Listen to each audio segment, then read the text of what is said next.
अस्सलाम वालेकुम। Economy matters में खुशामदीद। मैं हूं शाजिब अहमद। सबसे पहले शामिल करेंगे टॉप स्टोरीज। पेट्रोल 6 रुपये 51 पैसे और हाई स्पीड डीजल 19 रुपये 39 पैसे फी लीटर महंगा। पेट्रोल की नई कीमत 399 रुपये 86 पैसे मुकर्रर। डीजल 399 रुपये 58 पैसे फी लीटर हो गया। डीजल पर फी लीटर 28 रुपये 69 पैसे लेवी आयद। पेट्रोल पर लेवी की शरह में 3 रुपये 88 पैसे फी लीटर कमी। मुल्क में महंगाई की शरह 21 माह बाद डबल डिजिट में पहुंच गई। अप्रैल में इन्फ्लेशन रेट 10.9% पर पहुंच गया। एक माह के दौरान शरह में 2.5% इजाफा हुआ। हुकूमत ने महंगाई 8 से 9% रहने का तखमीना लगाया था। स्टेट बैंक के ज़र मुबादला ज़खायर में एक हफ्ते के दौरान 73 करोड़ डॉलर का इजाफा। मजमूई ज़खायर 21 अरब 27 करोड़ डॉलर हो गए। माहिरीन के मुताबिक यूरो बॉन्ड्स की फरोख से हासिल रकम मिलने से ज़र मुबादला ज़खायर बढ़े। और एफबीआर फिर टैक्स वसूली का हदफ पूरा करने में नाकाम। अप्रैल में भी टारगेट से 73 अरब रुपए कम वसूल। 10 माह के दौरान शॉर्टफॉल बढ़कर 683 अरब रुपए पर पहुंच गया है। आज के प्रोग्राम में बात होगी ट्रांसमिशन लाइन्स की कमी से बिजली के ज़िया की। मुल्क में बिजली की सरप्लस गुंजाइश, फरामी मुश्किल, वसीदा निज़ाम और नई ट्रांसमिशन लाइन्स की तामीर में ताखीर से मसाइल बढ़ते जा रहे हैं। अगर हम बात करें साउथ में पैदा होने वाली सस्ती बिजली की, तो थर कॉरिडोर में बनने वाली बिजली की औसतन लागत 11 रुपये है। लेकिन ऐसे में जब पंजाब खैबर पख्तूनख्वा में कम पैदावार से लोड शेडिंग का सामना भी हम साथ साथ देख रहे हैं। 5-5 घंटे तक अंधेरे छाए रहे। लेकिन तो साउथ में हम ये भी देख रहे हैं कि पैदा होने वाली सस्ती बिजली नॉर्थ रीजन को मुकम्मल तौर पर फराहम नहीं की जा रही। सिर्फ 500 मेगावाट तक बिजली फराहम की जा रही है। दूसरी जानिब वजीर तवानाई अवैस लगारी ने मुल्क से लोड शेडिंग के खात्मे की खुशखबरी अब सुना दी है। कहा कि LNG के मुल्क में पहुंचने के बाद बंद पावर प्लांट्स अब चल पड़े, जिसके बाद लोड शेडिंग को खत्म कर दिया गया है। हुकाम के मुताबिक अब सिर्फ उन इलाकों में लोड शेडिंग की जा रही है जहां पर लाइन लॉसेस की शरह ज्यादा है। आज हमारे साथ मौजूद होंगे पावर डिवीजन के एनर्जी एडवाइजर सैयद फरजंद अली साहब और एनर्जी एक्सपर्ट डॉक्टर बशारत हसन साहब। लेकिन उससे पहले आपको दिखाते हैं जहीर अली खान की खुसूसी रिपोर्ट। पाकिस्तान में बिजली की पैदावारी सलाहियत 40,000 मेगावाट से जायद, जबकि ट्रांसमिशन सिस्टम महज 26,000 मेगावाट बिजली की तरसील ही कर सकता है। मुल्क को कमोबेश 30,000 किलोमीटर तरसीली निजाम दरकार, जबकि दस्तियाब है सिर्फ 20,000 किलोमीटर। मौजूदा ट्रांसमिशन सिस्टम भी बोसीदा होने के बायस कई ट्रांसफार्मर्स और ग्रिड स्टेशन ओवरलोडेड, जो अक्सर लोड शेडिंग और कभी कभार तवील ब्रेक डाउन का सबब बन जाते हैं। जबकि 15% से जायद लाइन लॉसेज की वसूली भी सार्फिन से की जाती है। पैदावारी सलाहियत बेकार पड़े रहने पर 70% कैपेसिटी पेमेंट का बोझ सार्फिन पर पड़ता है। पाकिस्तान के जनूब में थर कॉरिडोर में सस्ती तरीन बिजली मौजूद है। थर की मजमुई पैदावारी सलाहियत 3,000 मेगावाट और रेट तकरीबन 11 रुपए से 14 रुपए फी यूनिट है। लेकिन ट्रांसमिशन सिस्टम न होने की वजह से इसे नेशनल ग्रिड में शामिल ही नहीं किया जा सकता। मटियारी लाहौर ट्रांसमिशन लाइन पर बिजली की दरकार तरसील है 4,000 मेगावाट, जबकि ट्रांसमिट हो रही है सिर्फ 2500 मेगावाट। मुल्क में हाई वोल्टेज ट्रांसमिशन लाइन में सुक्की कनारी, दासू इस्लामाबाद और थर मटियारी जैसे तवील मुद्दती मंसूबे जेर तामीर है। जनूब में मौजूद मकामी गैस और कोयले के पावर प्लांट्स का पैदावारी टैरिफ 4.5 रुपए से 14 रुपए फी यूनिट में पड़ता है, जबकि 1838 मेगावाट के विंड पावर प्लांट्स का टैरिफ 28 रुपए फी यूनिट है। इसके मुकाबले में दरामदी LNG से पैदावारी टैरिफ 40 रुपए से जायद, फर्नस ऑयल से 60 रुपए, जबकि डीजल से फी यूनिट 90 रुपए से जायद पड़ रहा है। खलीजी जंग के बायस LNG की अदम दस्तियाबी पर 6,000 मेगावाट के पावर प्लांट्स बंद करना पड़े, जबकि नीलम जेलम फनी खराबी के बायस बंद पड़ा है। अगर ट्रांसमिशन लाइन्स होती तो ना मुल्क में लोड शेडिंग होती, ना फिक्स चार्जेस आयद किए जाते और ना ही बिजली के बिल अवाम पर बिजली बनकर गिरते। ज़हीर की यह खुसूसी रिपोर्ट आपने देखी। एक चलूँ, फैज़ान अली साहब हमारे साथ मौजूद हैं। बशारत साहब भी हमें ज्वाइन कर चुके हैं। फैज़ान साहब, पहले मैं आपकी तरफ आऊँगा। मुख्तलिफ स्टेटमेंट्स आई हैं बिजली ज़ाया होने की, हमने देखा है, मुसलसल इस पर बात की जाती है। और रिसेंटली FPCCI के जो रहनुमा हैं SM तनवीर साहब, उन्होंने भी कहा कि साउथ में बनने वाली 9,000 मेगावाट सस्ती बिजली ज़ाया हो रही है। ये बिजली हाई लोड एरियाज जैसे पंजाब है वहाँ पर नहीं पहुँच पा रही है, जिससे फिर लोड शेडिंग का सामना करना पड़ता है। अगर बात की जाए सक मटियारी लाहौर ट्रांसमिशन लाइन की, तो ये मुकम्मल 4,000 मेगावाट बिजली ट्रांसमिट नहीं कर पा रही है। जरा इस पर आप हमें बता सकते हैं, इसकी क्या तफसील है इस वक्त आपके पास? जी अस्सलाम वालेकुम, thank you for having me. देखिए, ये कह देना कि जो भी पावर बिजली साउथ में बन रही है वो बिल्कुल भी ट्रांसमिट नहीं हो पा रही, ऐसा बिल्कुल गलत है। देखिए, जो हमारा जो बिजली का निज़ाम होता है वो डायनामिकली, जो हमारे साउथ में पावर प्लांट्स हैं वो नॉर्थ में उसकी ट्रांसफर कैपेबिलिटी बिल्कुल है। हमारे पास 2 कॉरिडोर्स हैं, एक HVDC है और एक AC कॉरिडोर है। इनको कुल मिला के जो आपकी साउथ की पावर है वो ट्रांसफर नॉर्थ तक कर सकती है। लेकिन अब यहाँ सवाल ये पैदा होता है कि आपकी डिमांड कितनी है। डिमांड हमारी, आपको पता है, पावर सिस्टम में on 24 hour basis and seasonal basis very करती रहती है। तो आज से 1 माह पहले या 1.5 माह पहले जो डिमांड की सूरत हाल थी, जो 12,000-13,000 मेगावाट पे खड़ी थी, वो आज उसकी डिमांड की सूरत हाल ये है कि वो 18,500 मेगावाट पे है। तो जब डिमांड आज से 1-1.5 माह पहले 12,000 थी और दिन के टाइम 6,000 मेगावाट थी, और आप लोकली कुछ सोलर से पैदा कर रहे थे, कुछ आपकी हाइडल से पूरी हो रही थी, तो फिर ये जो ट्रांसफर कैपेसिटी ऑब्वियसली आपको जितनी नीड है उसी बेसिस पे होती है। अनफॉर्चुनेटली उसको मद्देनजर रखते हुए कुछ नॉन एक्सपर्ट्स लेकिन जो लोग हैं फैजान साहब, सॉरी टू कट यू, लेकिन नीड के साथ साथ हमें वो बिजली सस्ती भी तो पड़ रही है अगर उसको हम ट्रांसमिट करते हैं तो। जी जी, देखिए, जो आप बिजली, जो भी आपका ओवरऑल यूनिफॉर्म एक टैरिफ सिस्टम है, जो भी आप अपना इलेक्ट्रॉन, चाहे वो साउथ से है या वो नॉर्थ से है, जब आप उसको एक अपने सिस्टम में डाल देते हैं तो वो एक ही इलेक्ट्रॉन बन जाता है, वो चाहे उसकी खपत साउथ में है या नॉर्थ में है।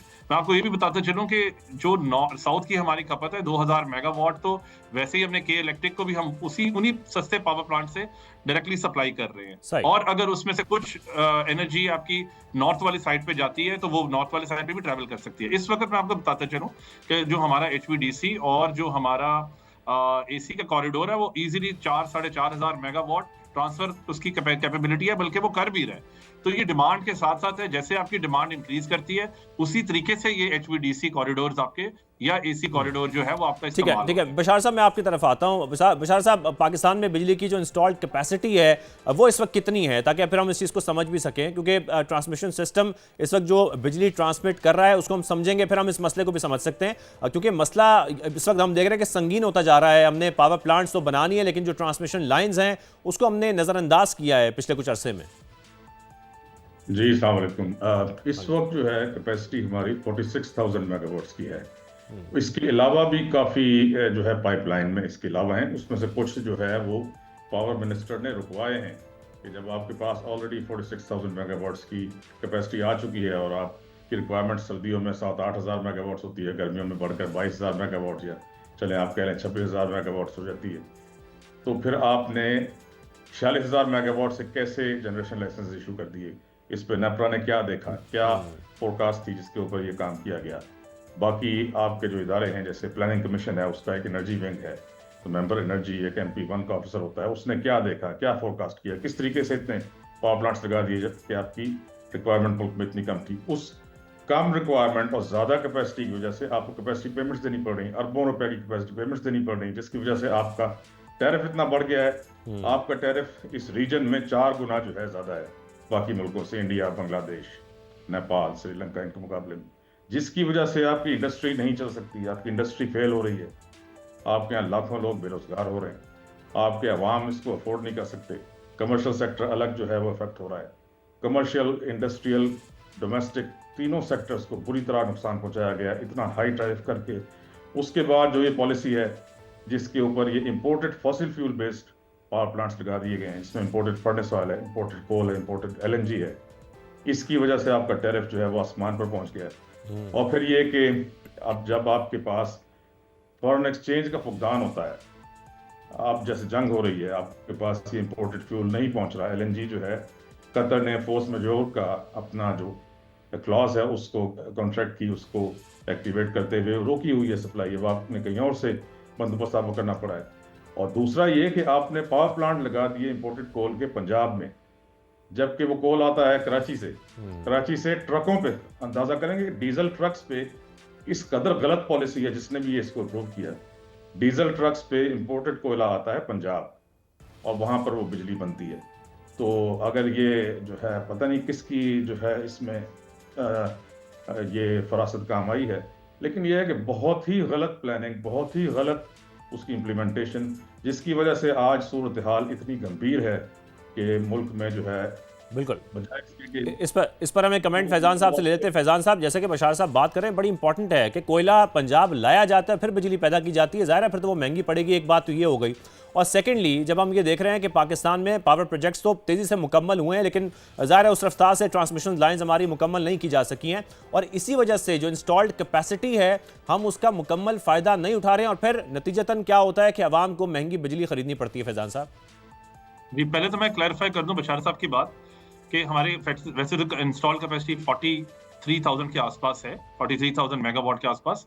बट ये सिर्फ नेम प्लेट कैपेसिटी है। एक्चुअल तो हमें ये देखना है कि आपके पास अवेलेबल जनरेशन और डिस्पैचेबल जनरेशन उस वक्त कितनी होती है, और ये हर वक्त इतनी नहीं रहती। किसी भी पीक टाइम पे हमारे पास ये 33,000 मेगावाट के आसपास रहती है। अब उसमें ये वजह है कि अब सोलर सारा दिन नहीं रहता, शाम के टाइम वो होता नहीं है। फिर इसी तरीके से efficiency of the power plants वो डिफरेंट होती हैं। इसी तरीके से हाइडल अवेलेबिलिटी आपके पास नहीं है, कैपेसिटी फैक्टर्स इनके डिफरेंट है। तो आप ये कह देना कि जी हमारे पास 46,000 मेगावाट है अवेलेबल और हमारी डिमांड तो 18,000 मेगावाट है, तो हमारा इतने ज्यादा, ऐसा बिल्कुल नहीं होता। लेकिन फैजान साहब गलत पॉलिसीज हैं, जैसे कि कोल का भी वो जिक्र कर रहे हैं। मैं आपको यही बताने लगा हूं कि देखिए, तो कैपेसिटी पेमेंट सब किस चीज की दे रहे हैं? कैपेसिटी पेमेंट्स किस चीज की दे रहे हैं अगर ऐसा नहीं है? मैं आपको जी मुझे आप जरा एक्सप्लेन करने दें। जी आप मैं आपको यही बता रहा हूँ कि आपने किसी भी मुल्क की एफिशिएंट मिक्स ये होता है कि आपने उसमें डिफरेंट आपके जो सोर्सेज हैं उससे आपने इंस्टॉलेशंस करके और आपने अपना एक अच्छा हेल्दी मिक्स रखना होता है। उसमें सबसे बेस्ट ये होता है कि आप इंडिजनाइजेशन, अपने जो फ्यूल्स, इंडिजिनस फ्यूल्स जो हैं, आप उसको मद्देनजर रखते हुए उसको बनाएं। उसमें सोलर आ जाता है, उसमें विंड आ जाती है, हाइडल आ जाता है, थर कोल से जो आपका लोकल कोल है वो आ जाता है। इस बात से मैं एग्री करूंगा कि बहुत सारी प्लानिंग का फुकदान था, या उसमें मिसमैचेस थी, या उसमें शॉर्टकमिंग्स थी, जिसकी वजह से जो अभी बशारत साहब भी बात कर रहे हैं कि आपने इंपोर्टेड कोल का पावर प्लांट पंजाब में लगाया, ठीक है वो था, but that is only a single power plant. फिर जहां तक गैस की पावर प्लांट्स की बात है, गैस के पावर प्लांट्स आप जितना ज्यादा आप सोलराइजेशन को इनकरेज करेंगे, वो quick ramping up power plants हैं। वो क्विकली शाम के टाइम आपके पास, सुबह के टाइम सूरज होता है, शाम के टाइम वो सारे सूरज वाले आपके दोबारा ग्रिड पे आते हैं। सो यू नीड पावर प्लांट्स जो क्विकली रैंपिंग अप हो। वो सिर्फ गैस पावर प्लांट्स हैं, कोयला इतना फ्लेक्सिबल नहीं है। हाइडल होते हैं, हाइडल आपके पास सर्दियों में होता नहीं है। तो इस तरह के पावर प्लांट्स आपको चाहिए होते हैं, एक ऑप्टिमाइज मिक्स चाहिए होता है। ये कहते ना कि ऐसा बिल्कुल गलत हो रही है, आपने सारा कुछ ये गलत है, ये बिल्कुल ठीक नहीं है, दुरुस्त बात नहीं है। और एलएनजी जहां तक है, एलएनजी के अनफॉर्चुनेटली ये सारा मसले मसाइल हो गया, वरना तो अगर आपके पास एलएनजी होती तो लेकिन फैजान साहब हम ये तो कह सकते हैं कि इस वक्त जो महंगी बिजली है उसका सबसे बड़ा रीजन जो है वो कैपेसिटी पेमेंट्स ही है। फिर जी आप ये देखें, अब वही तो इसी को मद्देनजर रखते हुए जो गुज़िश्ता 1-1.5 साल के अंदर जो हमने प्लानिंग की है, उसमें 7-8 हजार मेगावाट के जो पावर प्लांट्स हैं वो हमने फ्यूचर में जो आ रहे थे उनको रेडिकेट किया, और उससे $17 बिलियन की जो बचत जो अगले साल वो जाना था कंज्यूमर पे, वो खत्म हो गया। फिर इसी तरीके से जो एग्जिस्टिंग आईपीपीज है उनमें जो रिनेगोशिएशंस हुई हैं, उनके कॉन्ट्रैक्ट्स में आपको सबको पता है, टास्क फोर्स ने जो रिनेगोशिएट किया है वो 3.5 ट्रिलियन रुपीस की बचत होगी। उसमें जो डिफरेंट क्लॉजेज हैं उसका नतीजा ये हुआ कि आप इंडस्ट्रियल सेक्टर से पूछें, गुज़िश्ता 2 सालों में अप्रैल मार्च 2024 से लेकर आज तक इंडस्ट्रियल टैरिफ 18 रुपए कम हो गया, 30 रुपए पर यूनिट पे आ गया। इंडस्ट्रियल को उनको सरप्लस पैकेज दी है, 23 रुपए पर यूनिट जो एडिशनल कंजम्पशन करेंगे वो 23 रुपए पे किया। तो ये सारे रिफॉर्म्स का जो एजेंडा है मिनिस्ट्री का और जो करंट गवर्नमेंट का, ठीक है, वो हम बिल्कुल ऐसे तरीके से कर रहे हैं, और आप इसका इंडस्ट्री इसकी गवाह है। सही है बशार साहब, एक तो आप इस पर भी कमेंट कीजिएगा जो आप बात कर रहे थे। सेकेंडली बशार साहब, आज हमने ये भी देखा है कि वैस लगारी साहब आए, उन्होंने लोड शेडिंग के खात्मे की बात भी की है, और जो बात इस वक्त की जा रही है कि एलएनजी मिलने की जो सूरत हाल है वो बेहतर हो गई है। अगर वो स्पॉट मार्केट से खरीदी जाती है तो ज़ाहिर है फिर वो महंगी पड़ेगी कंपैरेटिवली कतर से, तो फिर अल्टीमेटली यही होगा कि हमें फिर बिजली महंगी मिलेगी जब आवाम तक वो पहुंचेगी। तो आप बिल्कुल सही कह रहे हैं।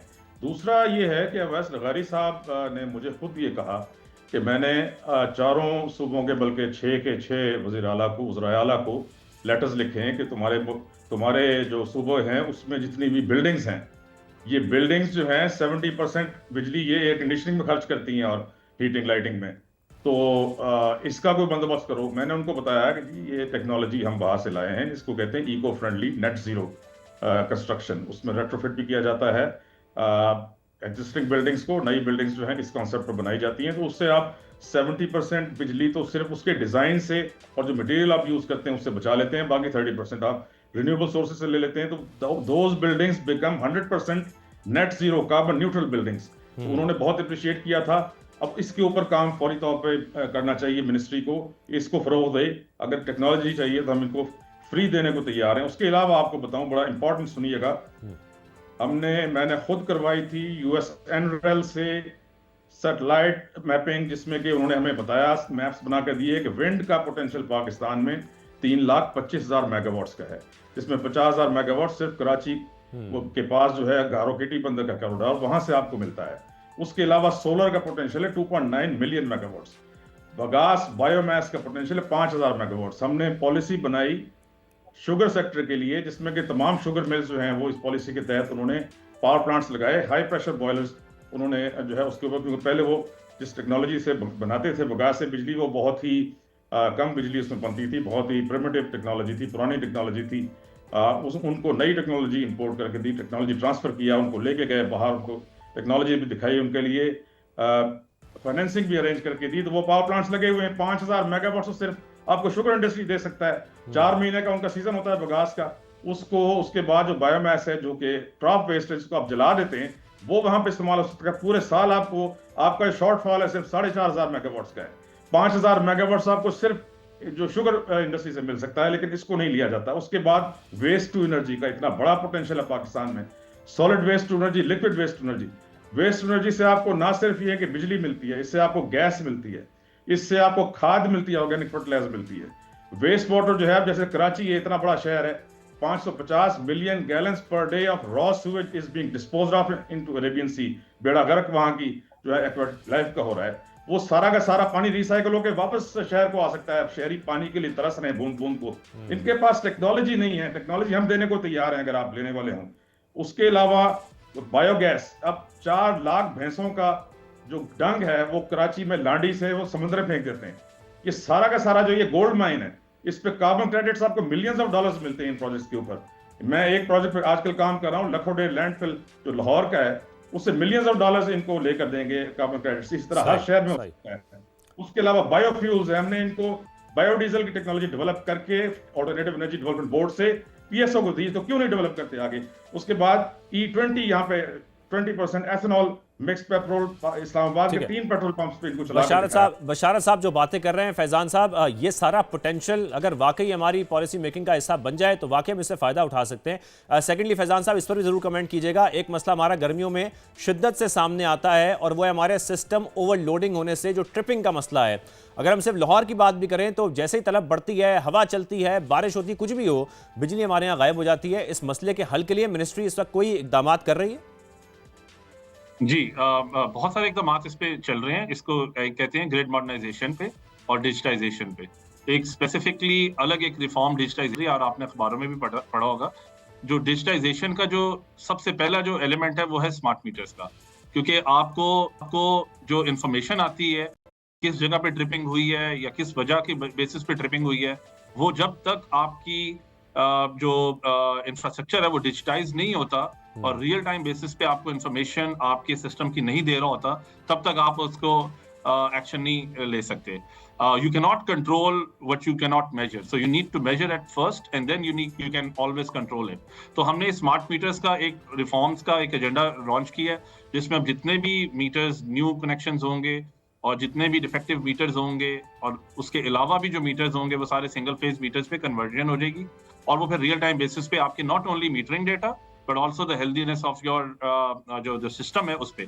इसी तरीके से जो ट्रांसफार्मर है उसके ऊपर भी smart metering transformer monitoring system लगता है, वो उसकी भी स्पेसिफिकेशंस अप्रूव हो चुकी हुई हैं। और अब वो जितने भी नए ट्रांसफार्मर्स लगेंगे आप देखिएगा उनके साथ एक बिल्ट इन मॉनिटरिंग सिस्टम लगेगा जो रियल टाइम बेसिस पे एक्चुअली डेटा बता रहा होगा, और उसका रिमोटली कंट्रोल भी, अगर कोई सिस्टम ओवरलोड होगा वो रिमोटली एक अलार्म जनरेट कर देगा और आप उसको कंट्रोल कर सकेंगे। तो ये कुछ इनिशिएटिव्स हैं। इसके अलावा ग्रिड बेसिस पे भी स्केडा सिस्टम्स और मॉनिटरिंग सिस्टम्स इंप्लीमेंटेशन हो रही है। जहां तक बशारत साहब की मैं क्विकली अगर कमेंट कर दूं, बशारत साहब ने जितनी भी बात की वो जनरेशन की बात की है। जनरेशन का अनफॉर्चुनेटली ये है कि हमारी वैसी डिमांड कम हो रही है क्योंकि लोग अपने तहीं आप जनरेट कर रहे हैं और गवर्नमेंट भी इसको इनकरेज कर रही है। लेकिन महंगी जनरेशन। जी सर, वही मैं कह रहा हूं। नहीं, सोलर को आप देखें, अब जितनी भी आगे जो नेक्स्ट 10 इयर्स का प्लान है उसमें कोई इंपोर्टेड फ्यूल पे कोई पावर प्लांट नहीं है, सारे इंडिजिनस रिसोर्सेज पे हैं। थर कोल पे है, वाटर पे है, सोलर पे है, विंड पे पावर प्लांट्स है। नेक्स्ट 10 इयर्स का कोई प्लांट ऐसा नहीं है जो कि इंपोर्टेड फॉसिल फ्यूल बेस्ड है। सही है, बहुत शुक्रिया। हमारे साथ फैजान अली साहब मौजूद, आपने भी हमें शो में वक्त दिया, आपके कीमती वक्त का बहुत शुक्रिया। हमें इजाजत दीजिए, अल्लाह हाफिज़।